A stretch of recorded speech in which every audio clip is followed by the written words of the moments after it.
Assalamu alaikum wa rahmatullahi wa barakatuh. In the name of Allah, the most gracious, the most merciful. Hello and welcome to a new episode of Teaching English on Dروس Super Goal 4. Before we start, we would like to welcome Mr. Salih Al-Ujan, the interpreter to the sign language. As always, we start our class by reviewing the objectives. By the end of the class, students will be able to identify how the final exam will be. Also, students will be able to apply 7 skills needed for the final exam on some exercises. They will be able also to answer comprehension questions based on listening. Also, they will be able to identify some spelling tips. They will be able to identify some tips on how to speak better. And by the end of the class also, students will be able to identify the past and the past participle of 5 irregular verbs. This is the third class in the series of enrichment, and today inshallah we're going to continue on studying some skills that are needed for the final exam. In the previous class we told you what a language is, and we told you that a language is a means of communication. How to communicate? We told you also that you need to learn how to listen and understand. You have to learn how to speak, how to read, and how to write. These are called the 4 main skills. These skills need other skills, like we call them sub-skills, like vocabulary, grammar, spelling, handwriting, punctuation, and pronunciation. How to say words and how to pronounce them correctly. We applied all these skills on some units, as you can see here, on 5 units and 2 expansion units. And we studied all the sections in these units. When you have knowledge, you have to work on this knowledge. You have to change it into a skill by practicing as much as you can. So when you practice listening, that will impact your ability later on to speak better.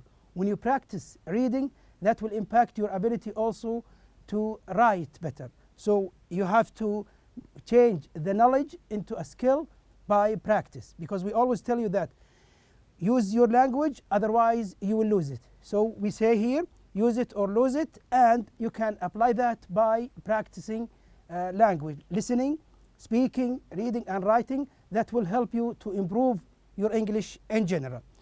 We told you also in the previous lesson that the final exam will be in 40 marks and will be in 7 questions. 5 questions will be in the written section, which is the last week of, after the 11th week, and the listening and speaking will be in the week preceding the written exams, and it will be 5 marks for each. We'll come in details about each one of them. We start with the first question, which is going to be on writing, and this will be in 6 marks, and it is guided writing. What do you mean by guided writing? Again, the teacher gives you some hints to help you write. So you make sentences, and a group of sentences will make a paragraph. He or she will ask you to write and make sentences to compose a paragraph. Okay, let's suppose also we told you in the previous lesson that you need to be careful about your handwriting, because when you write, that means you are showing 5 skills. You show your vocabulary, your ability in grammar, your ability in handwriting, in punctuation, where to put a full stop, how to start with a capital letter, and to leave spaces among words, and also how to make good handwriting. And we told you in the previous lesson, as you can see here, that when you write a letter, you have to be careful how to write it to make your handwriting appealing and looking more beautiful. If you look at this, the first column here, which is classifying the letters that are considered as tall letters, like B, D, F, they have to be written in the first and the second space. And when it comes to the short ones, it should be in the middle only. And we have here 14 letters, they should be written in the middle. And we have only 5 letters that are considered as hanging ones. So where do we write them? We write them in the second and in the third space. And we told you also that we have every class in the enrichment classes, we need to answer or to write a paragraph by expanding the given ideas to make a composition. So here we are asked to write about something. What was the most interesting experience you have ever had? Now the question here is about an experience that you had before. So you have to think carefully about what the instructions given in the question, and try to think of something that you are able to expand. You have much vocabulary about that. You have ability to expand your sentences better. So here, whenever you write about an event happened before, the reader wants to know the WH questions that we told you before. So the reader wants to know what was the experience that makes you exciting, or that makes you excited. Okay, what is the exciting experience, and who was there? You can answer also when it happened. Also the reader wants to know where it happened. Also the reader wants to know if there is a reason for something happened, why, and also the reader wants to know how. Okay, so let's suppose that you are going to write about riding a camel, for example. You have to be careful about how to expand these sentences. Like here, let's try answering this exercise and expand it into a paragraph. Okay, now let's check the question again. What was the most interesting experience you have ever had? Now you need to decide what was the most exciting experience that you had before. Think of it. Okay, for me, I will answer this question: riding a camel. So riding a camel is an exciting experience that I have had before. Okay, so I will write here, as I told you before. You start and you leave space from the very beginning here. We call it indentation. We start with a capital letter. We say riding a camel, okay, was the most. We go back again. We take this from the question. Interesting. Notice here where I started, because I want to make this indentation to tell the reader that this is a paragraph. The most interesting experience that, here it says you, but now you are talking about yourself. So when you want to talk about yourself, you say I. So that I have. Notice here we are using the present perfect, because we're talking about an experience regardless of the time it happened. So we say here that I have ever had. Let's go back now to the questions here. Which question did we answer in this sentence? Here we answered what? What is it? That was the riding of camel. So the riding of camel here is the thing that that was the most experience, the most interesting experience that I have ever had. Also, we answered who, okay, because I'm talking about myself. Also, we can add another who. Also, if I want to add somebody who went with me or who had the same experience with me. Okay. Now I want to answer when, where, why, and how. What do you think? Which is the best thing to start with? We can start with where and when in one sentence. For example, I can say I went to the desert with my friends. Okay, we can add also here the time when. We can say last week. Last week. Notice here we use the past tense because we are specifying the time. But in the first sentence we didn't specify the time, so we say that was the most interesting experience that I have ever had. Now let's check this sentence again. I went to the desert. So here we answered where? The desert. Okay, with my friends, also another who. Okay, with my friends, they went with me.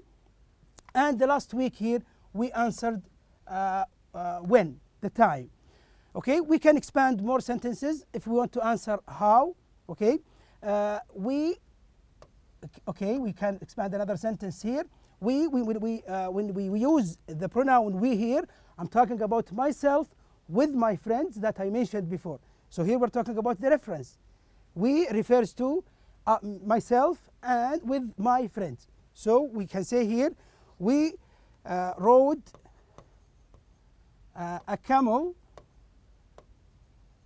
We rode a camel and we all enjoyed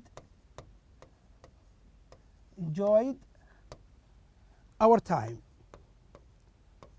Okay, you can add more actions if you want to add, and we can also expand the sentences, not only about where, why, who, why. You can, for example, add the actions that you did when you went to the desert, and how was the trip. Was it difficult, or what was the weather like there? And also you can add whatever you had in this experience. So here we can end the sentence like this here, and you can, as we can do, we can add, as we said, more information to this paragraph. Okay. Now we move to another slide to talk about some other questions that will be in the final exam. Okay. That is the reading section here. When we talk about reading, we talk about, again, the reading comprehension, the understanding. The question will be mainly to check your understanding for the reading passage. You will be given a passage, then this passage will be followed by some comprehension questions to check if you understand the passage or not. And we told you that there are different strategies that you need to follow to understand and to deal better with this reading. And we said that prediction is very important. Sometimes you will meet or you will face some words that you don't understand, but still you can answer the questions even if you don't know the meaning of these words. Also, you can know the meaning from the context, which is very important. So understanding words from the context is a very important skill that will be improved if you continue practicing reading. Reading for main idea, okay, this is also very important. When you start reading, just read it very quickly, make a skimming, we call it skimming, for the general idea, to get the main idea of the paragraph. Also using the text format. Sometimes the text format can tell you if the passage is formal or informal. Okay, we will come to some of the examples now. Also, the sentence format can tell you about the ideas. If it is a contrasting idea, for example, it will be starting with but. Okay, when you talk about something, when you read about something and then you find but, so you can expect that the other sentence is the opposite of the previous one. So this is very important. There are also other skills you can get about the sentence format. Also, the tone also can tell you about the passage or the reading, if it is formal or informal, like the one that we are going to read in a while. Okay, making inferences. Also, sometimes you can get some ideas that were not mentioned directly in the reading. Okay, sometimes the writer gives some ideas implicitly. That means he or she gives an idea, but is not said or is not written clearly or directly. Okay, here we're going to talk about a reading passage that you have read in Unit 7, that is about a mother when she wrote to her daughter. So do you expect this reading to be formal or informal? Dear daughter. Okay, when she writes in the beginning, dear daughter, that means a mother is writing to her daughter. So a mother is not writing formally to her daughter. So you will notice that the tone of this reading is informal. Okay, you will find it. You'll find out from the reading and from some expressions that you can get. Okay, so what does the mother want her daughter to do? If you still remember, she wants her to help because there was an emergency. What is the emergency? Okay, they will go to hospital because of an emergency here. Okay, somebody fell the stairs, somebody broke something. Okay, and somebody will take them by car or will drive the car to the hospital. Okay, dear Farah, this is how the mother started writing to her daughter. Okay, we can tell now from the heading here that the daughter's name is Farah. So the mother now is writing, dear Farah. Let's listen and try to find the meaning of some words that we told you before to predict the meaning. Okay, look at especially the words that are written in the red font. You can predict the meaning, or you can guess the meaning from the context. Okay, let's read and listen to find out about these words and other words also. Dear daughter, dear Farah, I need you to do me a big favor. There's been an emergency and I have to go to the hospital. Your grandmother fell down the stairs and I'm afraid she may have a broken hip. Your brother is going to drive me there as soon as he gets home. I don't know how long I'll be there, so I really need your help tonight. Okay, so very quickly now, let's try to read it again. The mother is asking the daughter now for help. Your mother fell down the stairs and I'm afraid she may have broken a hip. Okay, that means a fracture. A broken hip, that is a bone fractured. Do you need to know exactly what the meaning of hip is? It's not important. You can answer the question even if you don't understand the meaning of hip. But the hip is here. This is the hip. Okay, this is the hip area. But you don't know to know exactly where the hip is, which part of the body the hip is. Like for example, what has the grandmother broken? What has the grandmother broken? You can say she has broken the hip, even if you don't know the meaning of hip. So this is very important to practice and manage your time and manage your reading. Okay, also your brother is going to drive me there as soon as he gets home. Okay, if you have a question, for example, how will the brother take them to the hospital? By car, by bus, or they will go on foot? Okay, it's not mentioned. The three things are not mentioned. But when we say drive, that means the writer implicit the meaning of using a car. So we can choose by car. Okay. Let's go to the question. What is the emergency? Okay, this is a comprehension question. We can say here the grandmother fell down the stairs and is in hospital. That is the emergency. Number two, what is Hamid going to do? Hamid, who is Hamid? Hamid is the brother. What is he going to do? Hamid is going to drive his mother to the hospital. Number three, what does the mother want Farah to do? Exactly what is the main theme of this reading? That is what the mother wants Farah to do. We can say she wants Farah to help her. Okay. How long will the mother be in the hospital? Okay. Does she know the time of her stay in the hospital? She says, I don't know how long we will be in the hospital. So here we can say she doesn't know how long she will be in the hospital. And now we move to the grammar section. Here in this grammar we're going to review with you how to make a request and how to make offers. Like here, write requests for the situations. Now we're going to show you some situations. We will ask you to give the best way to request for something. And we told you before, it is very important to use a polite way of asking for requesting something. Like I need to call a friend, but I don't have a phone. You need to call, but you don't have a phone. So how can you request that? You can say, can I borrow your cell phone?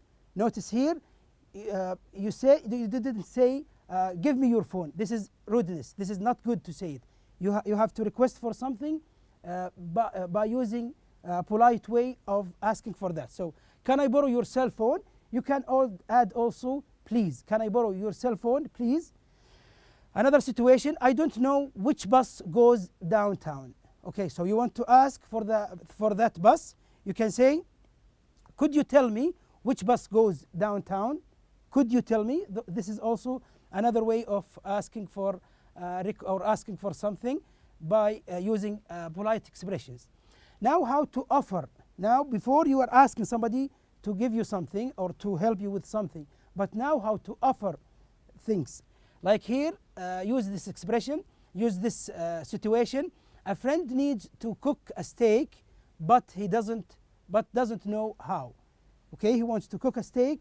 He doesn't know how to cook the steak. So you know how to do that, and you can offer him or her a help. Say, let me show you how to cook a steak. So this is also let me is one of the most common expressions we use for offering help or offering things. Number 2, someone is carrying a heavy bag. Okay, he's carrying a heavy bag, and you are strong enough to carry it with him. You can say like this: let me carry your bag for you. This is also a good thing to do, and helping other is a very good behavior also to do. Okay, now we move to another section of this grammar. Work with a partner, ask and answer about your experience. When you talk about something that you did before, okay, and you want to tell that thing without concerning on time, you can say like this: have you ever ridden an elephant? Okay, no, I haven't. Or you can say, yes, I have. Okay, and now you can say, I rode it in India last year. Why do we use the past simple here?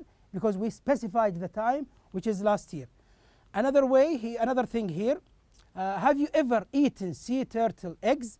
This is a sea turtle. That's a turtle that lives in the sea, and that are the eggs. So if you want to ask about that, you say, have you ever eaten sea turtle eggs? You can say, no, I haven't. Or you can say, yes, I have, if you have this experience before.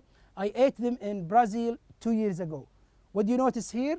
We specified the time. That was 2 years ago, so we use the past simple.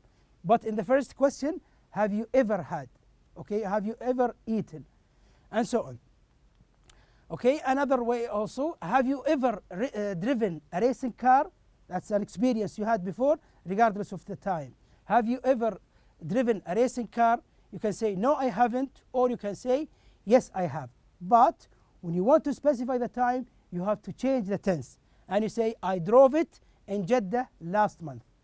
Here you are specifying the time, so you're telling, you use the past simple.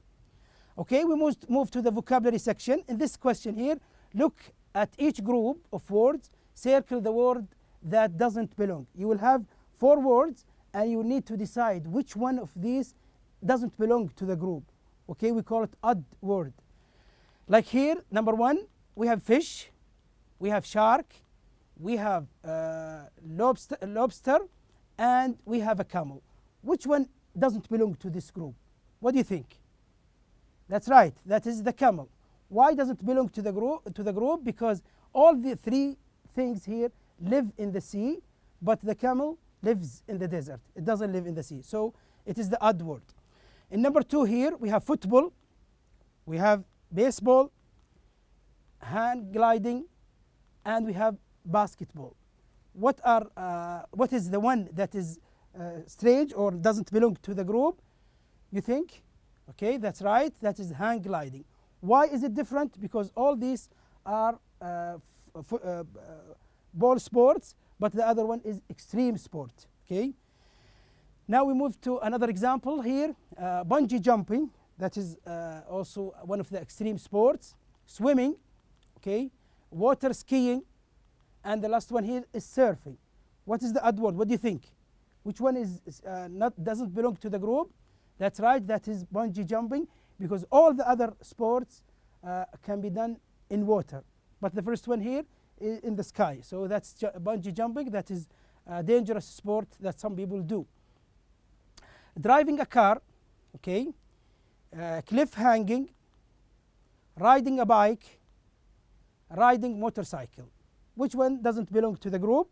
That's right, cliff hanging, because all these things need a vehicle, but this one is another extreme sport. Activity number 5 or skill number 5, which is spelling. In spelling questions, you will have a passage, or sometimes you will have a sentence, and you will have some words with missing letters. So you need to fill in the missing letters. There are some tips that will help you to learn how to guess the right letter for spelling. Okay, that will be concentrating on vowels, prefixes, and suffixes. We'll come through them. We told you in the previous lesson that the vowels in the middle here is not pronounced as it's not pronounced as it is in the alphabets. Like here, it is A, but we don't pronounce it as A unless we have the clever E, which is at the end. So here we say lan, but when we add E at the end, it becomes lane. Okay, we do the same with them, becomes theme. Fin, here we pronounce it as fin, and here we pronounce it as fine. Okay, the clever E makes the vowel pronounced as it is said in the alphabets. Ton becomes tone, we pronounce it as it is. Cut with E, it becomes cute. Okay, also we talked in the previous lesson about how to pronounce the A, E, and I. In the first one we say pan, like this one, this is a pan, and here we say pan, but in the third one we don't say pan, we say pin, okay, like this. So if you want to notice this one, this is the most important one, so you say pan, okay, and you say here pin, pan, pin, but the middle one here you say in between, so you say pen, pen. Be careful about that, that will help you in your pronunciation and in your spelling as well. Okay, also we told you in the previous lesson that any Q in English is followed by U, and we gave you example with the question. Okay, also if you learn the suffix tion that we're going to come to in a while, the word learning how to spell question, for example, is easy because you know the rule of the Q followed by U, and you know the suffix tion. You just need to learn es, so this will become easier. Now think of the word and how to spell it. Question, Q-U-E-S, then T-I-O-N, the suffix. Okay, now we move to something very important that you will have regularly with some words that they have sometimes prefix. Prefix is part of the word that comes in the beginning. Like sometimes you have some words that begin with UN, okay, and by themselves also they have a meaning. So you can say here happy, the opposite of happy is unhappy. Let's suppose that you have the word happy, you know the word happy, and you meet unhappy, so directly you know that unhappy is the opposite of happy. Okay, cover, to cover something, the opposite is to uncover. Unluck is the opposite of luck. Unsafe is the opposite of safe. Unfriendly is the opposite of friendly. Unsatisfied is the opposite of satisfied. Also we have the prefix dis, okay, like what? Think of some examples, like this one, disagree. Disagree is the opposite of agree. Okay, if you agree with somebody, you have the same opinion, you agree with him or with her. But if you have a different opinion, that means you disagree with him or with her. Dislike is the opposite of like. Disappear is the opposite of appear, to show up or to disappear. Dishonest also is the opposite of honest. Disobey is the opposite of obey. Distrust is the opposite of trust. Okay, and also which is very famous, like this one here, rearrange, to arrange something, and to start again, to arrange something, we can say rearrange. To play something, you can start again by replaying this thing. Okay, start and restart. Rejoin also is the opposite of join. Rebuild is the opposite of build, and resell is the opposite of sell. Okay, and by this we come to the end of our class today. Thank you for watching, and see you inshallah in our next episode. Goodbye.